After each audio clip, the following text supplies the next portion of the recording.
राम राम दोस्तों, जय बाबा नीम करौली महाराज जी की। आशा है कि आपके ऊपर भी बाबा नीम करौली जी की अपार कृपा होगी। आपके घर परिवार में सभी देवी देवताओं की अपार कृपा बरसे, यही मेरी प्रार्थना है। मेरे गणेश भगवान जी, मेरे शिव शंकर महादेव, मेरी माता रानी, मेरे श्री राम जी, मेरी आदि पराशक्ति माँ पार्वती, मेरी सीता मैया, मेरे कृष्ण भगवान जी, सभी देवी देवता आपके ऊपर अपार कृपा बरसाएं, आपके घर परिवार को सुख समृद्धि दे, यही मेरी प्रार्थना है। जय श्री राम। दोस्तों, आज मैं आपको श्रीमद् वाल्मीकि रामायण अरण्य कांड का 9वां सर्ग सुनाऊंगा। इसे सुने और आगे भी शेयर करें। अगर आपने चैनल को सब्सक्राइब नहीं किया है तो सब्सक्राइब कर ले और श्री राम जी की अपार कृपा आपके ऊपर बरसे, यही मेरी प्रार्थना है। यही मैं दिल से हृदय से अपने प्रभु को प्रार्थना करता हूँ कि मेरे प्रभु मेरे संकट तो हर लिए, मेरे जितने भी भाई हैं उनके ऊपर कृपा कीजिए, मेरे बाबा नीम करौली जी। जय श्री राम। तो शुरू करते हैं दोस्तों। 9वां सर्ग। सीता का श्री राम से निरपराध प्राणियों को न मारने का और अहिंसा धर्म का पालन करने के लिए अनुरोध। सुतीक्ष्ण की आज्ञा लेकर वन की ओर प्रस्थित हुए अपने स्वामी रघुकुल नंदन श्री राम से सीता ने स्नेह भरी मनोहर वाणी में इस प्रकार कहा। आर्यपुत्र, यदि आप महान पुरुष हैं तथापि अत्यंत सूक्ष्म विधि से विचार करने पर आप अधर्म को प्राप्त हो रहे हैं। जब काम जनित व्यसन से आप सर्वथा निवृत्त हैं, तब यहाँ इस अधर्म से भी बच सकते हैं। इस जगत में काम से उत्पन्न होने वाले 3 ही व्यसन होते हैं। मिथ्या भाषण बहुत बड़ा व्यसन है, किंतु उससे भी भारी 2 व्यसन और भी हैं। एक है पर स्त्री गमन और बिना वैर के ही दूसरों के प्रति क्रूरता पूर्ण बर्ताव, ये 2 वैर हैं। रघुनंदन, इनमें से मिथ्या भाषण रूप व्यसन तो न आप में कभी हुआ है और न ही आगे होगा, पर स्त्री विषक भी अभिलाषा तो आपको कभी हो ही कैसे सकती है। नरेंद्र, धर्म का नाश करने वाली वह कुत्सित इच्छा न आपके मन में कभी हुई थी और न होगी।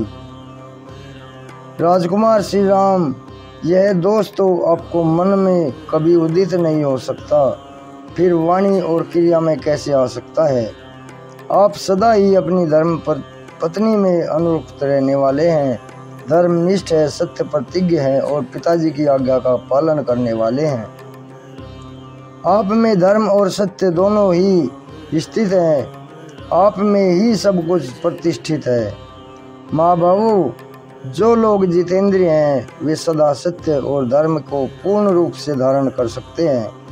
शुभदर्शी महापुरुष, आपको जितेंद्रियता को मैं अच्छी तरह जानती हूँ, इसलिए मुझे विश्वास है कि आप में पूर्वोक्त दोनों दोष कदापि नहीं रह सकते, परंतु दूसरों के प्राणों की हिंसा रूप जो यह तीसरा भयंकर दोष है, उसे लोग मोहवश बिना वैर के, बिना विरोध के किया करते हैं।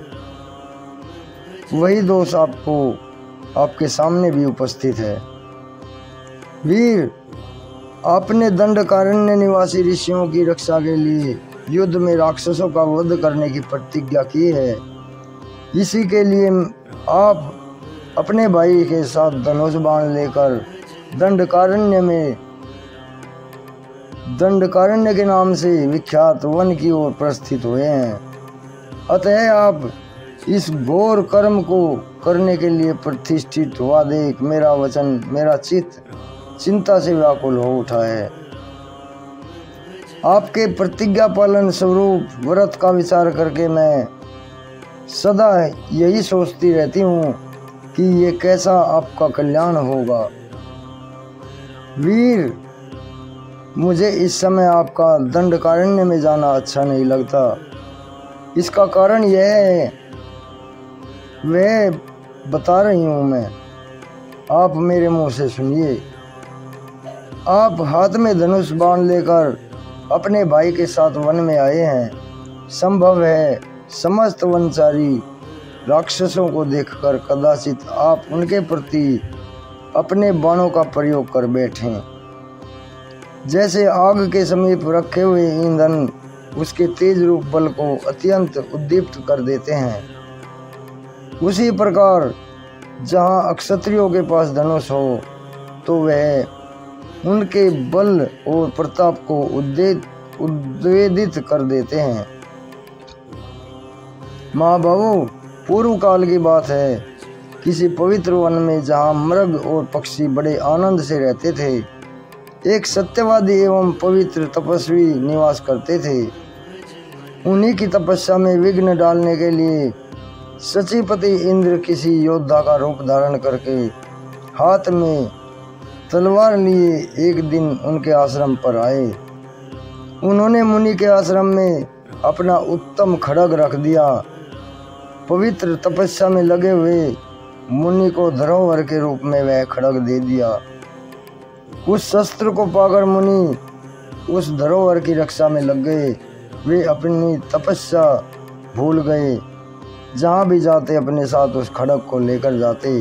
वे अपने विश्वास की रक्षा के लिए वन में विचरते समय भी उसे साथ रखते थे।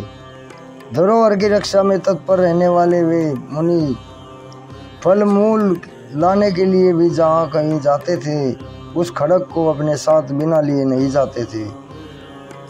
तप ही जिनका धन था, उन मुनि ने प्रतिदिन शस्त्र ढोते रहने के कारण क्रम से तपस्या का निश्चय छोड़कर अपनी बुद्धि को क्रूरतापूर्ण बना दिया। फिर तो अधर्म में उन्हें आनंद आने लगा। अधर्म की ओर आकृष्ट हो गए वे। मुनि प्रमादवश रोध कर्म में तत्पर हो गए और उस शस्त्र के सहवास से उन्हें नरक में जाना पड़ा।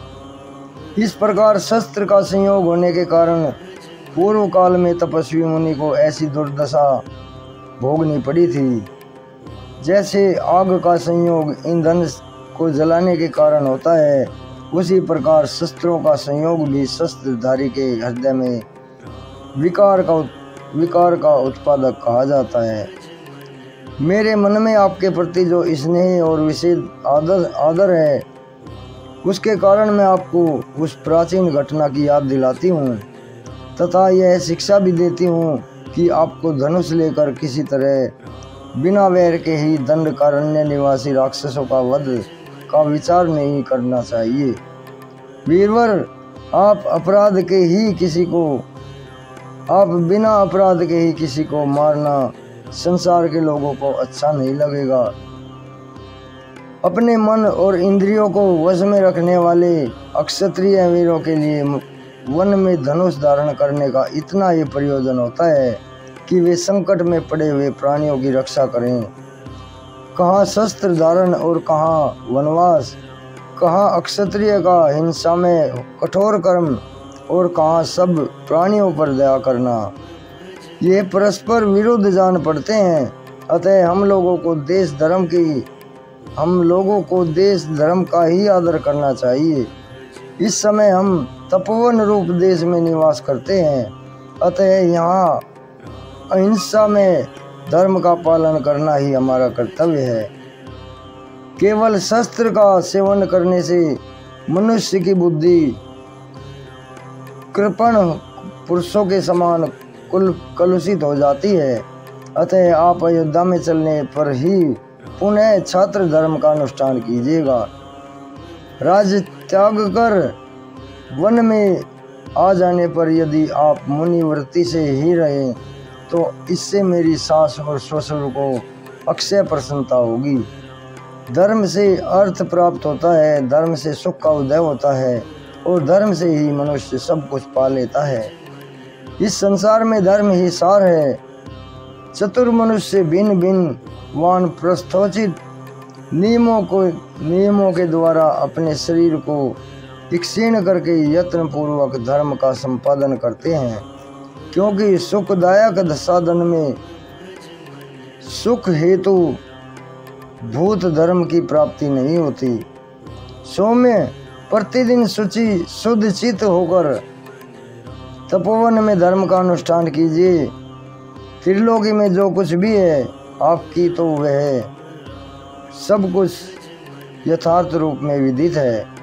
मैं नारी जाति की स्वाभाविक चपलता के कारण ही आपकी सेवा में ये बातें निवेदन कर रही हूँ।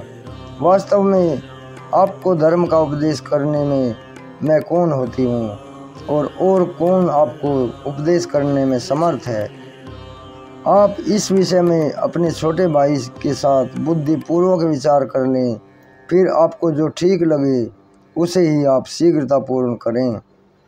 इस प्रकार श्री वाल्मीकि निर्मित आर्ष रामायण आदि काव्य के अरण्य कांड में 9वां सर्ग पूर्ण हुआ। जय श्री राम।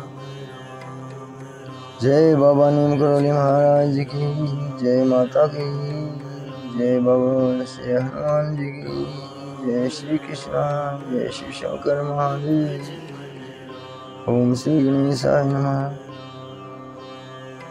राम।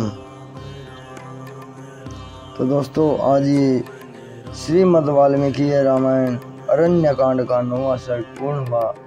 कल मैं आपको इसका 10वां सर्ग सुनाऊंगा। श्री राम का ऋषियों की रक्षा के लिए राक्षसों के वध के निमित्त की हुई प्रतिज्ञा के पालन पर दृढ़ रहने का विचार प्रकट करना। तो अभी आज्ञा लेता हूँ दोस्तों। चैनल आप सब्सक्राइब कर लें, अगर आपने सब्सक्राइब नहीं किया है तो आपके ऊपर अपार कृपा बरसेगी। श्री राम जी की यही मेरी प्रार्थना है। बाबा नीम करौली जी, हनुमान जी और श्री राम जी आपके ऊपर सदैव मंगल बरसाए, आपके सभी दुख दूर हों। ओम श्री सर्वदेवाय नमः। दोस्तों, कर भला तो हो भला और सबका भला तो अपना भला, यही मेरी नीति है और यही मेरी सोच है। श्री रामायण जी के सामने बैठकर और बाबा नीम करौली जी के और श्री राम जी सभी देवी देवताओं का आह्वान करके मैं आपको ये शास्त्रों की वाणी सुनाता हूँ। कुछ गलती हो जाए आपके भाई से तो उसे क्षमा कर देना, भी आज्ञा लेता हूँ। कल फिर आपको इसका 10वां सर्ग सुनाऊंगा। जय श्री राम।